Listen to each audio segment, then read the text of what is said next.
Hello learners, welcome back. मेरा नाम अंजलि राठौड़ है। अगर आप वेब डेवलपमेंट को प्रॉपरली समझना चाहते हो, प्रैक्टिकली इम्प्लीमेंट करना चाहते हो और इसी इसी के साथ आप अगर रियल वर्ल्ड एप्लीकेशंस को भी बिल्ड करना चाहते हो, तो एंगुलर जो है ये एक पॉपुलर फ्रेमवर्क है। इस सीरीज़ में हम एंगुलर को स्टेप बाय स्टेप सीखेंगे और उसके एग्जांपल्स भी देखेंगे, जो कि आपको समझाएंगे कि एंगुलर कैसे वर्क करता है, एंगुलर को कैसे इम्प्लीमेंट करते हैं हम। तो हम आपको सिंपल एग्जांपल के साथ समझाएंगे विदाउट वेस्टिंग एनी टाइम। अब हम स्क्रीन की तरफ चलते हैं और देखते हैं कि हम कोडिंग को कैसे इम्प्लीमेंट करेंगे। So let's start. तो अब हम समझने वाले हैं एंगुलर का एक और बहुत इंपॉर्टेंट कंसेप्ट, जो कि है डेटा बाइंडिंग। सिंपल वर्ड्स में अगर हम डेटा बाइंडिंग का मतलब होता है कंपोनेंट्स और यूआई के बीच में जो कनेक्शन बनाना है, वो हम डेटा बाइंडिंग के हेल्प से करते हैं। उसमें हमारे पास है interpolation, property binding, event binding, two way binding. ये जो है ये सब हमारे डेटा बाइंडिंग के बीच में आते हैं। अगर हम इसे एक एक करके एक समझने गए, तो पहले तो इंटरपोलेशन क्या है। यहाँ पर हम सबसे पहले मेन टाइपस्क्रिप्ट की जो फाइल में एक वेरिएबल बनाना है। हमारा जो टाइपस्क्रिप्ट है इसमें हम एक नेम नाम का एक वेरिएबल बनाते हैं। कैसे बनाना है हमें, तो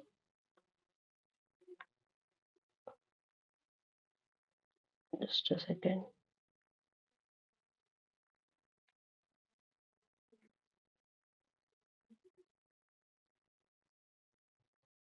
ये सब हम बंद कर देते हैं।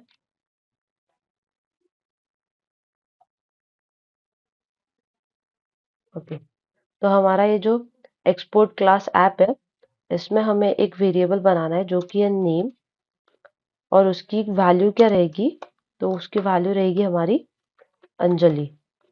ओके, और अब हम इसे एंड करते हैं। अब यहाँ पे हमें HTML में एक कोड, HTML में H2 टैग के अंदर क्या लिखना है, तो हमने जो नेम डिफाइन किया है वो हम डबल कोट्स में लिखेंगे, करली ब्रैकेट्स में लिखेंगे। अब इसे हमें सेव करना है। तो हमने यहाँ पे क्या किया, ये जो हमारा app.ts है, इसमें हमने एक नेम वेरिएबल डिफाइन किया और उसकी वैल्यू अंजलि डिफाइन की। अब HTML में हमने फाइल बनाई मेन, जो कि है डबल करली ब्रेसेस में। उसके अंदर हमने क्या दिया, नेम दिया है। तो एंगुलर क्या करता है, ये जो वेरिएबल्स है उसके वैल्यू को डायरेक्ट HTML में इंजेक्ट कर देता है। मतलब जो भी वैल्यू टाइपस्क्रिप्ट में होगी वो यहाँ यूआई में शो हो जाएगी। तो इसको हम इंटरपोलेशन कहते हैं। मैं आपको ये रन करके दिखाती हूँ। एनजी सर्वर से हमारा रन होगा।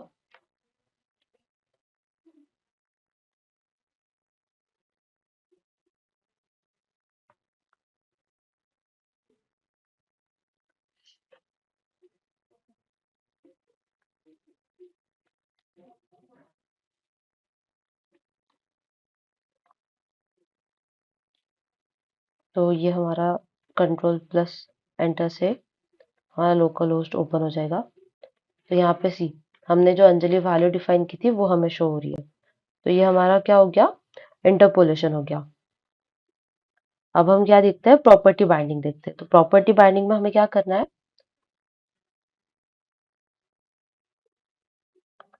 तो यहाँ मेन जो टाइपस्क्रिप्ट फाइल में एक वेरिएबल बनाना है हमें, जो कि है इमेज यूआरएल। हम एक इमेज ऐड करके देखेंगे, तो हम इसी के नीचे ऐड करके देखते हैं। इमेज यूआरएल इक्वल्स टू, अब हमें यहाँ पे कोई इमेज की पाथ देनी पड़ेगी। तो हम कोई इमेज सर्च करते हैं।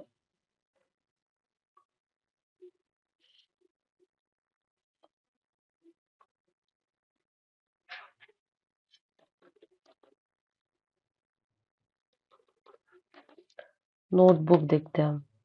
ओके, नोटबुक की इमेज जाएगी। तो इमेज का हम कोई भी इमेज का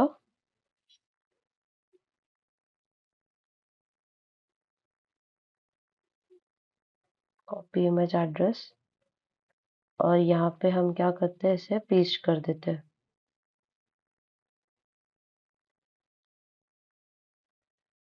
ओके, तो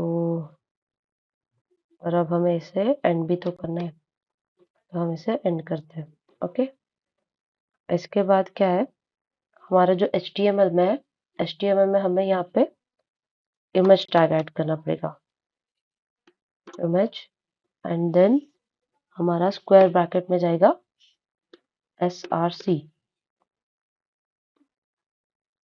तो इक्वल्स टू, यहाँ पे हम लिखेंगे इमेज URL,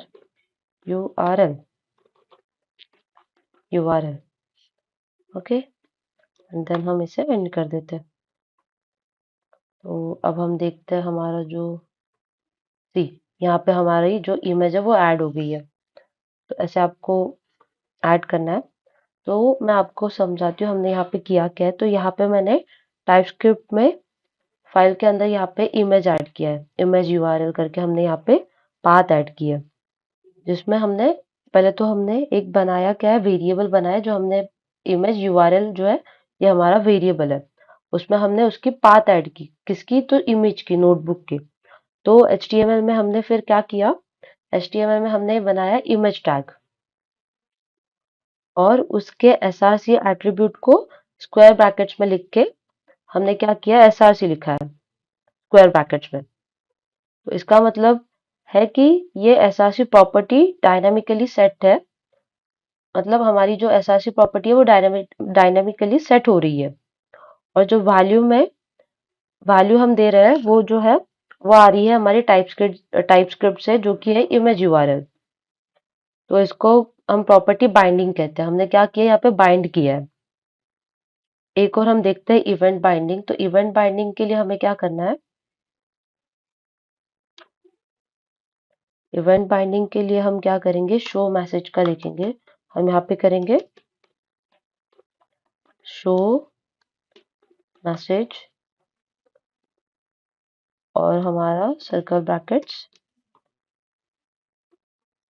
और हमारा शो मैसेज क्या होगा, अलर्ट, सर्कल ब्रैकेट्स के अंदर डबल कोट्स में हम क्या देंगे, बटन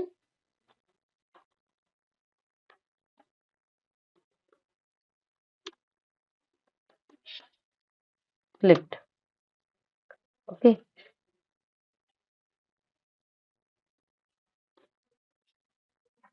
और अब हम HTML में क्या करेंगे, अब हमें इसे यहाँ पे हमें बटन बनाना है, बटन टैग, मतलब बटन, और जो हमारा बटन का इवेंट होगा वो क्या होगा, क्लिक होगा, क्लिक रहेगा।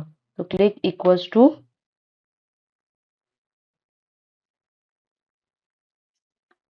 शो मैसेज, शो मैसेज, और शो मैसेज के आगे हमारे आएंगे सर्कल ब्रैकेट्स, एंड देन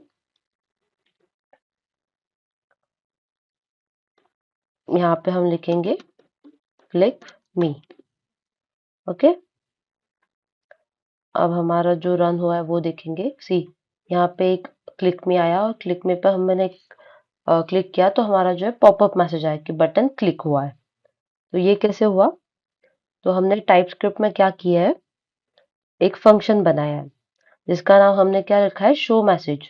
ये हमारा फंक्शन है, और इस फंक्शन के अंदर हमने अलर्ट लिखा है, जो बटन क्लिक होने पे रन होगा।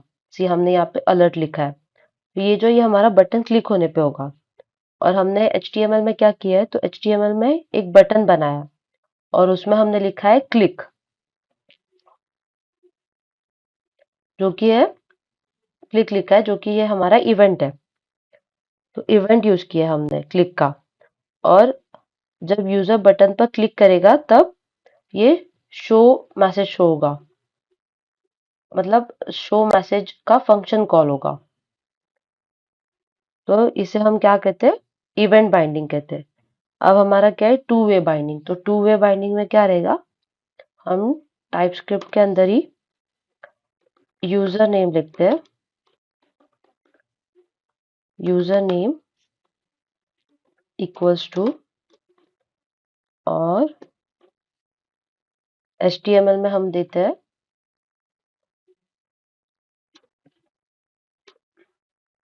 हमारा इनपुट में रहेगा HTML में इनपुट और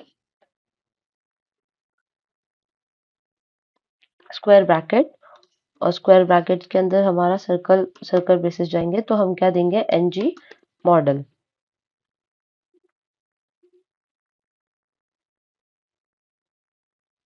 okay, and then equals to हमारा क्या रहेगा यूजर नेम। ओके, और हमारा पैराग्राफ टैग के अंदर रहेगा यूजर नेम। ओके, तो यहाँ पे टाइपस्क्रिप्ट के अंदर हमने वेरिएबल बनाया है जो कि है हमारा यूजर नेम। अब HTML में हमने क्या किया है, इनपुट फील्ड लिया है और उसमें हमने क्या लिखा है ng मॉडल, मतलब हमने ng मॉडल को यूज किया है। इसका मतलब है टू वे बाइंडिंग, यानी डेटा दोनों तरफ से फॉलो करेगा। जो यूजर इनपुट करेगा वही डायरेक्टली टाइपस्क्रिप्ट के यूजर नेम में वेरिएबल में स्टोर हो जाएगा, और नीचे में इंटरपोलेशन यूज करके उस वैल्यू को डिस्प्ले भी कर दिया है। मतलब जैसे ही यूजर टाइप करेगा वैल्यू तुरंत स्क्रीन पर अपडेट हो जाएगी।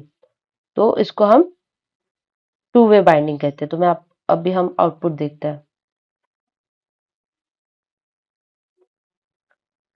हमारा जो टू वे बाइंडिंग है, टू वे बाइंडिंग यूज करने के लिए हमें फॉर्म्स मॉड्यूल इंपोर्ट करना जरूरी होता है। अगर हम ये इंपोर्ट नहीं करते तो ng मॉडल काम नहीं करेगा। और हमारा जो एंगुलर में हम क्या करते हैं, मोस्टली हमारा टाइपस्क्रिप्ट फाइल में डेटा डिफाइन करते हैं और HTML में उसको बाइंड करते हैं। जैसे कि आपने देखा है हमारा जो टाइपस्क्रिप्ट में हमने अभी तक सब लिखा और HTML में हमने डेटा बाइंड किया। तो ये था हमारा डेटा बाइंडिंग। आई होप आपको हमारा आज का लेक्चर समझ आ गया होगा। अगर कोई भी डाउट्स है तो आप कमेंट सेक्शन में पूछ सकते हो। हम आपके सभी क्वेश्चंस का आंसर देने का पूरा ट्राई करेंगे। अगर आपको वीडियो अच्छी लगे तो do like and subscribe to the channel. Thank you. तो लर्नर्स, आज के लिए इतना ही। मुझे होप है आपको आज का कंसेप्ट समझ आ गया होगा। अगर आपको वीडियो हेल्पफुल लगी है तो डू लाइक एंड हमारे चैनल को सब्सक्राइब करना मत भूलना। आपको कोई भी डाउट्स है तो आप कमेंट सेक्शन में पूछ सकते हो। हम आपके सारे डाउट्स को सॉल्व करने के लिए ही है। Thank you for watching. हम मिलते हैं अब नेक्स्ट वीडियो में।